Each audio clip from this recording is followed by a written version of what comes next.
The trees on planet Ceres stood tall like towers, their deep blue leaves glowing faintly under the twin suns. Thick fog moved low across the ground as if the forest itself was breathing.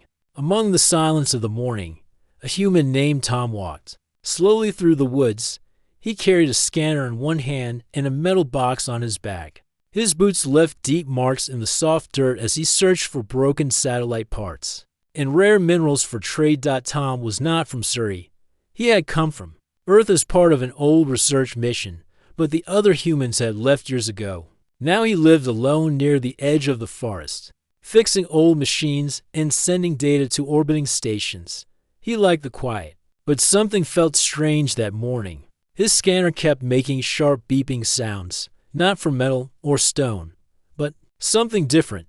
He followed the sound past thick vines and glowing mushrooms until he saw it. At first, he thought it was a broken pod or a ruined drone, but then he stepped closer and stopped. His eyes widened. There was a girl lying there in the dirt, not human. Her skin was soft violet, her hair like silver threads spread across the moss. Her eyes were open but empty, like glass catching light without a soul behind it. She was half covered in leaves and dust, as if no one had moved her for days. Her body was thin and weak. One arm twitched slightly, the other did not move at all. Her legs were bent strangely under her. She tried to speak when she saw Tom, but her voice came out dry and broken, just a whisper. One word, Nora. Tom knelt beside her. He opened his box, pulled out a water pack, and carefully held it to her lips. She drank slowly, eyes watching him like she did not understand what he was. He looked around for any sign of others. No one. Only broken trees and a long trail in the dirt, like someone had dragged her here and left her. Tom's heart felt heavy. He had seen strange things on this planet, but never something like this. A young girl left alone in the wild, half paralyzed, unable to walk or even call for help. He looked into her eyes and asked softly, "Who did this to you?" She blinked. A tear rolled down her cheek. She tried to lift her hand, but could not. Tom carefully picked her up. She was light, almost to light, bones under skin, as he stood. Her head rested on his shoulder like she had no more strength to stay awake. He didn't know who she was or where she came from, but he knew one thing: he was not leaving her there. The walk back to his shelter was slow. Tom moved carefully, avoiding sharp rocks and hanging branches. He kept whispering gently, telling her she was safe now. She didn't reply, but her fingers curled weakly around the edge of his coat. His home was a small structure near the hills, made from crashed ship parts and local stone. Inside, it was warm and filled with simple tools, supplies, and solar-powered machines. He laid Nora on a soft mat and checked her more closely. Her back had deep bruises. Her spine was injured. One leg was swollen. Her body showed signs of starvation. It was not just a crash. Someone had left her there to die. Over the next hours, Tom cleaned her wounds, gave her food and water in small amounts, and adjusted a heating pad to ease her pain. She barely spoke, but she watched him the whole time, like she couldn't believe what he was doing. By evening, she whispered another word. Why? Tom paused. He looked at her and said, "Because you needed help the next morning." Tom placed her gently on a hover stretcher and made his way toward the nearest Valari village. It was called Vera's End, a place where the alien species known as the Valari had lived for generations. Their people were known for beauty, grace, and strength, but they were also known for strict rules about health and ability. As Tom entered the village, carrying Nara in his arms, the Valari stared in silence. Some looked away. Others stared without emotion. Tom walked up to one of the elders, a tall male with silver markings on his face. "I found her in the forest," Tom said. "Half dead. Abandoned. Do you know her?" The elder looked down at Nara, then back at Tom. His voice was calm and cold. "She is Nara. Her pod crashed 2 weeks ago. She was wounded and weak. Her family made their choice." Tom felt a fire rise in his chest. "They left her to die. It is the way," the elder said. "If the body is broken, the spirit cannot fly. She was no longer one of us, Tom stepped back. The crowd did nothing. No one came forward. Nara's eyes were wide but still. Not a single person showed regret. He turned without another word and carried her away. Back through the forest, back to the shelter. His mind was quiet, but not calm. He had never felt so far from his own kind and yet so sure of what he had to do. Nara was not trash. She was not broken beyond saving. He had seen hope in her eyes, even if no one else had. Tom made a promise that night as he watched her sleep. Under warm light, he would not let her be forgotten and would find a way to help her move again, and if no one else cared, then it was up to one human to make the difference. The next few days were quiet at the shelter. Tom spent every hour caring for Nara. He made soft food she could swallow easily. He adjusted her bed so her back stayed straight. He cleaned her wounds. Again and again. Some of them had already begun to heal, but her legs were still frozen. She tried to move them, but nothing happened still. Tom did not give up. He talked to her often. He told her about Earth, about the animals there, and about the stars in the night sky. Sometimes she listened with her eyes closed. Sometimes she asked small questions, like what rain felt like or what birds sounded like. One morning, Nara whispered, "Will I walk again?" Tom looked at her. Her voice was soft but full of fear. He thought carefully before speaking. "I don't know yet," he said, "but I will try everything. You're not alone now." That afternoon, Tom prepared the hover cart again. He had questions that needed answers, and even though he did not trust the village, he had to know more about what had happened. He told Nara he would return before night. She nodded. Her eyes followed him until the tree swallowed the path. Vera's end was quiet as always. The Valari lived in large stone houses built in circles, their colors soft and glowing. Water channels ran between the walkways, and music played faintly in the background. But the beauty of the place didn't touch Tom. He remembered it clearly. How they had looked at Nara, as if she was nothing. He walked toward the same elder from before. The elder stood near the fountain with other leaders. They turned as Tom approached. "I have questions," Tom said, not bothering to bow. The elder raised an eyebrow. "You returned. Why was Nara left alone?" Tom asked. "Why didn't anyone help her?" A tall woman beside. The elder answered, "She was broken. Her family saw her condition and chose silence. That is how we face weakness. She's a child," Tom said. "She was crying when I found her, hungry, scared. Would you do that to your own daughter?" The elder's face didn't change. "Our ways are not your ways. Human pain is not new to us. We do not bind ourselves to broken futures." Tom looked around. Other Valari watched from nearby. Some looked away. A few whispered to each other. "Where is her family now?" Tom asked. "They have gone to the southern lakes," the elder said. "They did not ask for her. Do not bring her name to them again." Tom shook his head slowly. "You talk of strength, but all I see is fear.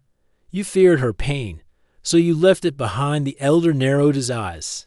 "Be careful what you say here. You are not of this world." Tom turned without another word and walked back through the gates. His fists were tight. His chest was burning. He did not care if the Valari saw him as rude.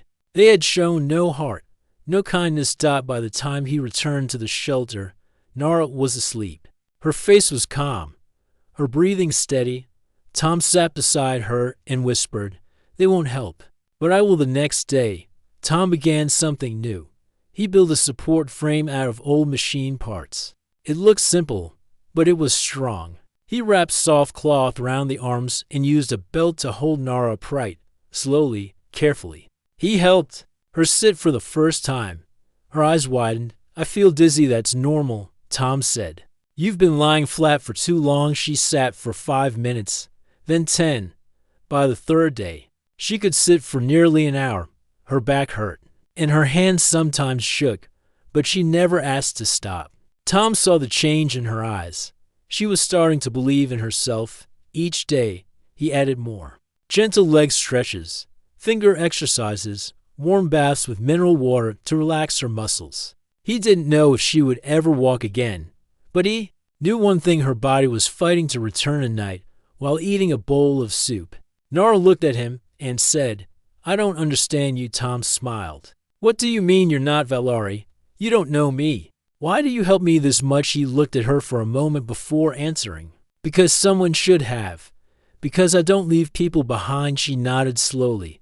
Her hand reached for the spoon and managed to lift it halfway. It fell, but she didn't cry. She tried again. Outside the shelter, the forest stayed quiet. The wind moved through the trees like a whisper. And far away, in the silent rooms of Vera's End, no one spoke Nara's name. But in the little house by the hills, her name was spoken. With care, her hands were learning to move. Her voice was growing stronger. And a human who had no reason to care was showing her something no one else had offered: hope. Morning light filtered through the small windows of the shelter. The sun on planet Suri was soft today. A peaceful warmth filled the room. Nara slowly opened her eyes. Her arms were stiff, her back a little sore, but she didn't feel fear like before. She felt Count was already awake. He was sitting at the table, checking an old screen that showed muscle readings from the device he had built. He turned his head when he heard Nara move. "Good morning," he said with a smile. "Your leg muscles twitched twice in your sleep." "That's progress." Nara blinked. "Really?" Tom nodded. "That means your nerves are starting to respond. Slowly, but they're waking up." Nara looked at her legs. They still looked still and weak, but something inside her felt stronger. She had stopped thinking about giving up. Every day with Tom gave her a little more light and helped her sit up. He placed a warm cloth behind her back and handed her a mug with soft herbal drink. He didn't speak much while she drank. He never rushed her after breakfast. He brought over the support frame again. It had been adjusted. It now had soft straps for her shoulders and light springs at the bottom. Tom helped Nara stand with his arms holding her from behind. Her feet were flat on the floor, supported by soft pads, ready to try something new today. He sketch nodded. "What, you're going to shift your weight from one side to the other?" "Just a little. I'll hold you the whole time." She took a breath. Her face was tense. She looked scared, but she didn't say no. Tom counted slowly. One side first. She leaned with his help. Her leg shook a little, and she winced, but it didn't hurt. Just strange. At the other side, she felt something spark in her knee. Not pain, just sensation. That was enough. She looked up at Tom. "I felt something, like a pull." Tom grinned. "That's good. That's your body listening." She tried again, this time on her own. It was weak, almost nothing, but it was her doing it, not just Tom helping. After the session, Tom helped her back to the chair. She was sweating and tired, but she was smiling, for the first time since the crash. Nara felt like her body still belonged to her. Later that afternoon, Tom took out old screens and played short videos for her. Earth animals, forests, oceans, cities with tall buildings, and fast cars. Nara watched with wide eyes. "It looks noisy." "It is," Tom said, "but it's full of life." She pointed to a bird. "What is that?" "A hummingbird. Small wings. Fast heart. Always moving." Nara smiled. "I want to see one someday." "You will," Tom said. One day at night, the wind blew stronger. The roof creaked a little, but the shelter was strong. Tom sat near the window, fixing a small metal box with broken circuits.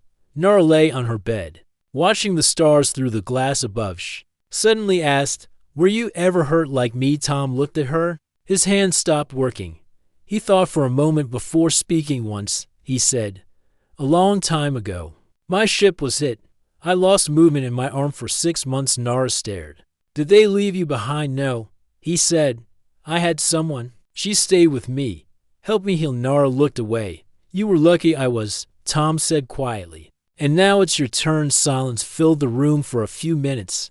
Then Nara said, "I don't think my family hated me. I think they were afraid." Tom nodded. "Fear makes people turn away. It's easier than facing pain. But that doesn't make it right." The next morning, the wind had cleared. Sunlight returned, and the trees outside shimmered with dew. Tom had a surprise for Nara. He had built a small seat with wheels, powered by hand cranks. It wasn't perfect, but it would give her freedom inside. The shelter brought it to her and said, "Want to drive something?" Nara's face lit up. "Is this for me?" "Yes," Tom said. "You've earned it." He helped her into the seat. Her hands gripped the small cranks. She pushed slowly. The chair rolled forward. she gasped. Then she laughed and followed beside her as she rolled around the room. She tried turning. It was hard, but she did it. She bumped into the wall once and laughed again. I'm moving, she whispered. I'm really moving, Tom just nodded. Watching her was enough that evening. Nora asked to sit near the door. Tom helped her roll the chair out onto the wooden deck. The sky was painted in orange and gold. Birds flew high above. The forest hummed with life, and Nora was quiet for a long time. Then she said, "Thank you for everything. I don't know what I would have become without you." Tom sat beside her and looked at the sky. "You'd still be you," he said, "just waiting for someone to remind you how strong you are." They sat there in silence as the stars appeared, one by one. And in that quiet place, far from her people, far from the rules that left her behind, Nora began to believe in something new. She began to believe in herself. The days passed quietly. Nora was no longer just a guest in the shelter. She was part of it. She moved around in her rolling chair with more confidence. Her arms had become stronger. Her fingers could now hold a spoon, press buttons, and even braid her silver hair. She laughed more often. She asked more questions. Her eyes, once full of fear, now showed light and watched her with quiet pride. He didn't speak about progress every day. He just let her grow at her own speed.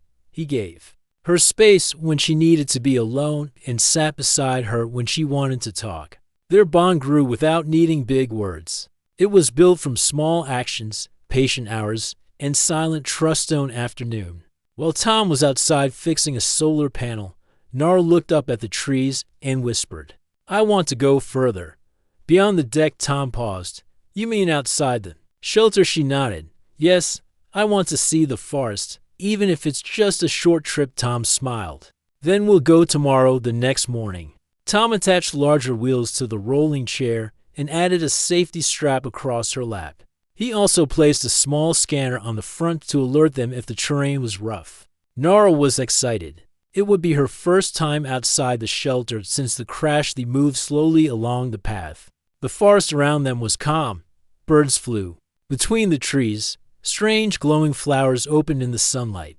Nora reached out to touch the leaves. Her fingers trembled, but she kept smiling as they moved deeper. Tom noticed something unusual, a glint of metal in the distance. He paused and narrowed his eyes. A scout drone. Not his. He checked the scanner. Multiple signals nearby. Then he heard a voice. Valari were coming to him. Stepped in front of Nora.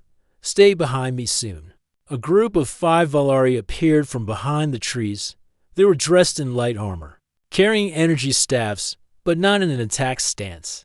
They looked surprised to see Tom, and even more surprised to see Nora. Only of them, a younger male with dark markings across his arms, stepped forward. His eyes locked onto Nora. He blinked fast, then whispered her name. Nora. She froze. Her fingers tightened round the wheel grips. Her voice came out low. "Hello." Cousin. The scout looked shaken. "We thought you were gone," the council said. "I was left," Nora said. "You all left me." The other Valari exchanged looks. One older scout stepped forward and said to Tom, "You helped her recover." Tom nodded. "She's not fully healed, but she's alive. Stronger than when I found her." The scout stood in silence. Then the younger one said, "The council will want to see her." Tom stepped forward. "She doesn't owe them anything." Nora touched his arm. "It's all right. I want to go. Just once. I want to see what they say now." Tom looked at her face. She was calm, not afraid. He gave a slow nod. The next morning, they arrived at Vera's End. The village looked the same. Stone homes, flowing water, quiet people. But this time, eyes followed Nora's rolling chair with surprise. Some whispered. Some looked at Shaman and pushed her slowly toward the central hall where the Valari Council gathered. The hall was large with open pillars and golden light. The council sat in a wide circle. Old faces. Sharp-Eyed elder from before, the one who had spoken coldly about her fate, stood as they entered. He looked down at Nora, then at Tom. "She lives," he said. Voice unreadable. Tom answered, "She does. She sits. She speaks. She moves. Without your help." Another council member leaned forward. "You are the human healer." You used your methods on her body, Tom said. I use care, time, effort. Not all healing is through machines. Some is through patience, a woman from the council asked. Why bring her here now? I didn't, Tom said. She chose to. Nara looked at the faces before her. These were the same people who once looked away, who allowed silence to be her sentence. She took a deep breath. You threw me away, she said. Not because I was dead, but because I was damaged. You feared what I would become, but you were wrong. I'm still Valari, and I'm still alive. The council stayed silent. One older woman finally spoke. Her voice was softer than the others. We were taught that broken wings do not fly, that a bent tree cannot stand. But perhaps we were taught wrong. The elder beside her said nothing. Yara turned her chair around and looked at Tom. I have my answer. As they left the hall, some villagers stepped aside with quiet nods. A few even whispered her name with gentle voices. The cousin who had first seen her approached before they reached the gate. Nara, he said, if you ever return. Not all of us agree with the choice that day. She nodded. Then speak louder. Next time they returned to the forest, the light was brighter now. The wind soft on their face. Tom asked, are you all right? Nara gave a long breath. I don't need their apology. I just needed to stand in front of them and not bow. Tom nodded. You did more than that. You made them listen. Nara rolled ahead slowly and said with a small smile, now let's get back. I have work to do. The air outside the shelter was cool and still. Morning fog covered the hills, and the forest was quiet. A few birds flew through the trees, singing soft notes that echoed between the leaves. Inside the shelter, Nara was awake early. She sat in her rolling chair, hands resting on her lap, staring out the window. Tim came in with a small bowl of warm fruit. You're up early. He said. I didn't sleep much, Nara replied. I kept thinking about what happened at the village. Tom placed the bowl near her. You were brave. You spoke clearly. They heard you. Nara gave a small nod. I want to do more. Not just for myself, for others like me. There must be more people with injuries who are forgotten. People who still want to live. Tom sat across from her. There are. The Valari are not the only ones who follow silence. Other groups hide their wounded. Nara looked at him. Then we need to build something bigger than this shelter. A place where no one is left behind. Tom smiled. I've already started drawing plans. We can begin soon. The day passed quietly. Tom worked with tools, while Nara practiced her arm strength by lifting light weights. She was improving every day. Her arms no longer shook when she moved. Her voice was stronger. Her eyes were sharp. Evening. Dark clouds started to gather. A storm was forming in the north. Tom checked the weather system. He frowned. It's a big one. Heavy winds might hit us by night. Nara asked, will the shelter hold? Tom nodded. Yes, but I need to check the power lines and water tanks outside.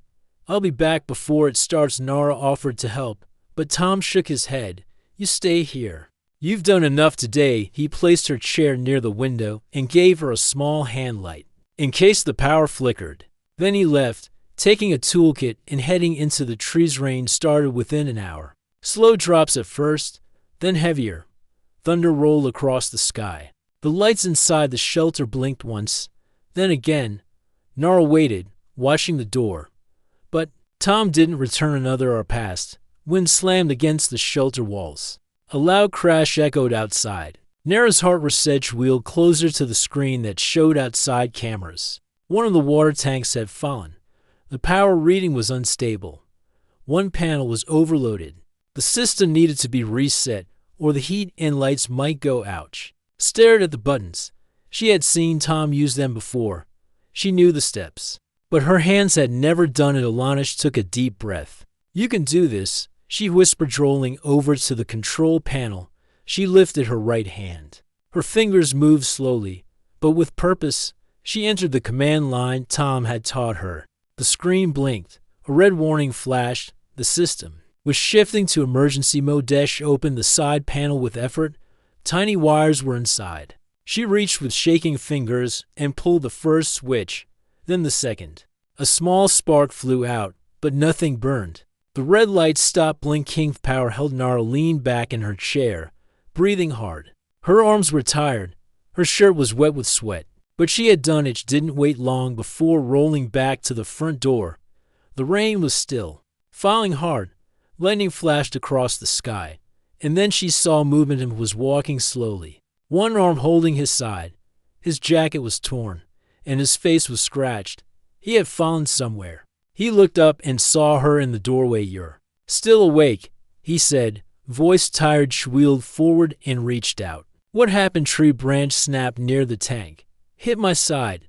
"Nothing broken, just bruised." He stepped inside, dripping wet, and sat down. Nora handed him a dry towel and brought over the heated pack. He looked at her and smiled. "You kept the system running," he said. "I remember what you showed me." She replied and nodded. "You didn't panic. You solved the problem." Nora smiled. "Because that's what you would have done." The storm passed by morning. The sky was clear again. The forest was fresh and full of light. Tom rested most of the day. Nora checked the systems twice. She even wrote notes on how to improve the backup battery later. As they ate together, Tom looked at her with a thoughtful expression. "You helped me," he said. "That was your first real test, and you passed it on your own." Nora looked down for a moment.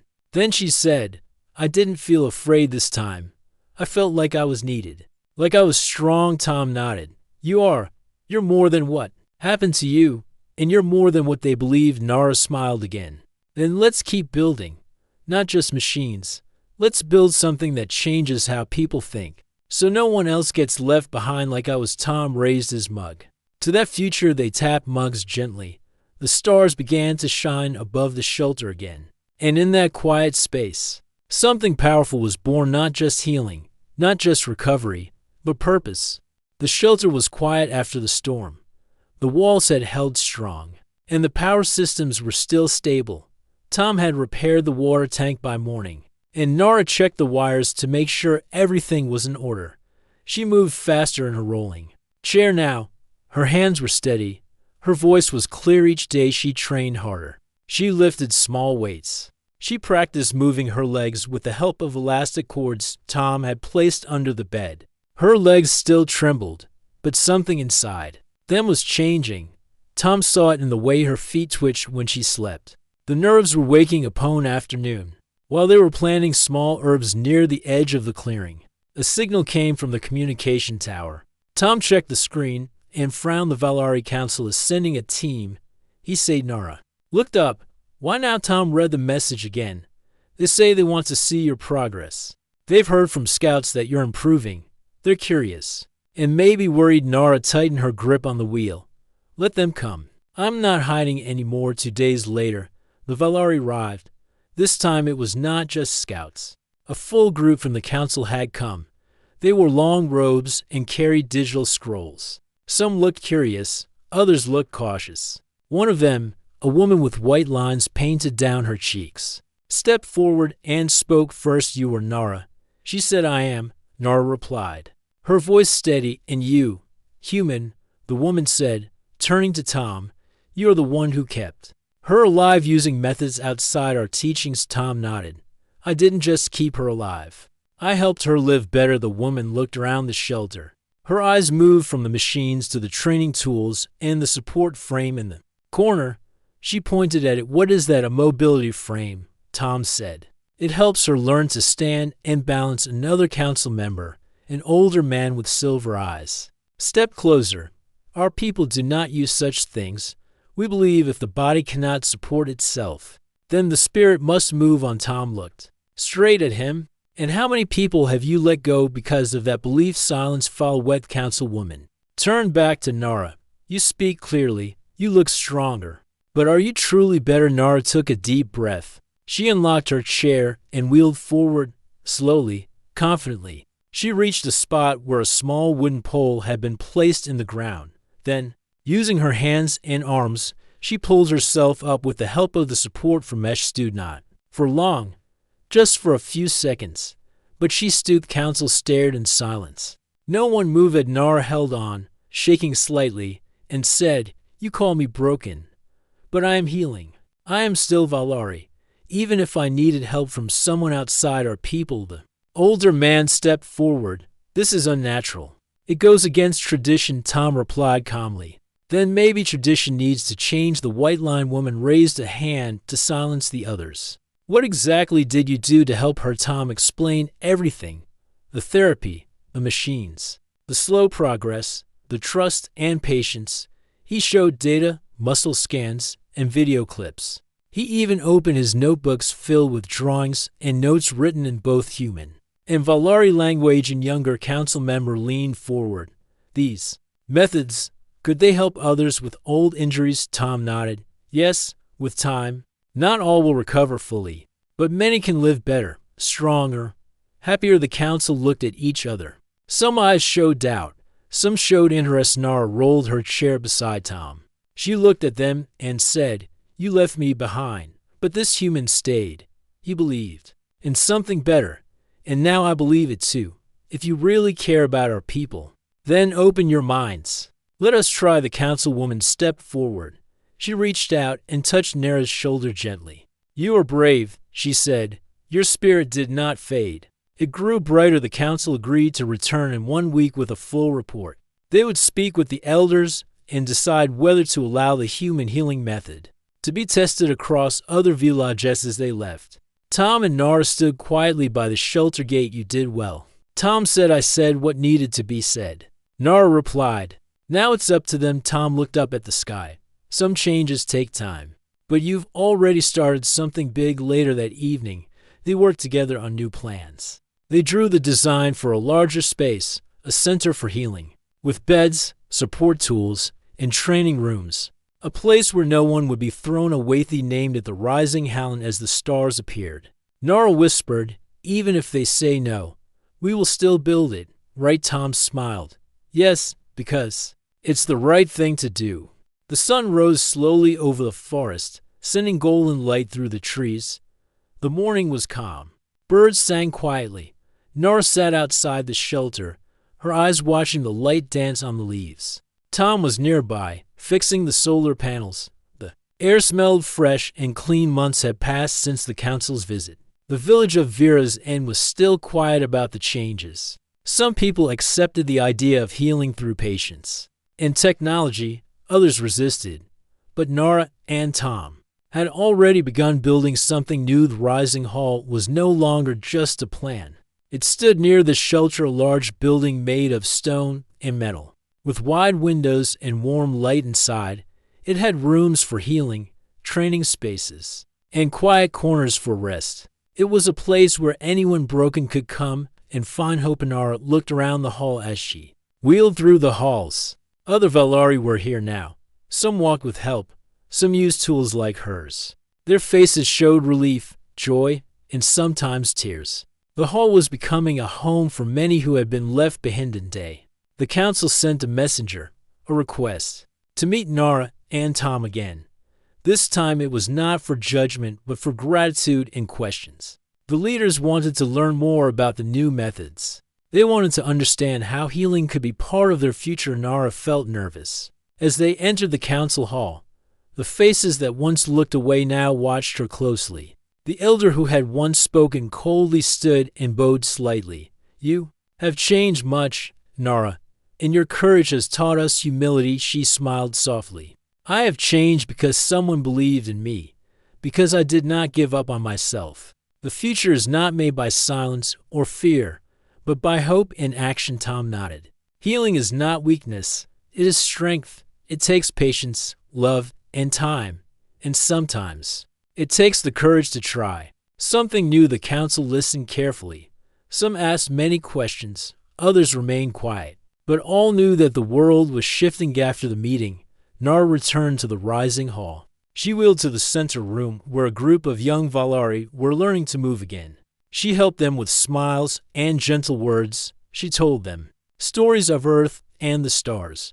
She taught them to believe in themselves. Tom watched from a distance. He felt proud but knew this was only the beginning. Gone evening. As the sun set in colors of red and purple, Nara and Tom sat together outside. The forest was alive with sounds. Fireflies danced in the air. Nara turned to Tom. Will you stay here forever? He laughed softly. For now. This is my home now. She looked at him with bright eyes. What about you? What do you want to do next? Tom thought for a moment. I want to help more people, humans, and Valari, others who are forgotten. This place is the start. But the universe is big, Nara nodded. Then I choose to stay here, to help build the future, to make sure no one is ever left behind again. He smiled. Good choice. Years passed. The rising hall grew bigger. More people came. Stories of healing spread to other planets. The Valari began to change. They remembered kindness. They learned that strength comes in many forms. Snara became a leader not because of power, but because of hope. She showed what it meant to be brave, to stand when others fall, to believe when others give up, and Tom was always there beside her, the human who found a broken girl in the forest, the human who never walked away. Their story was told across worlds, not as a tale of weakness or failure, but as a celebration of what happens when one person chooses to care, when one person chooses to fight for life. Nara looked at the stars one night and whispered, "Thank you," and Tom answered softly, "We did this together. They had changed the world together. They had created a future where no one would ever be left behind.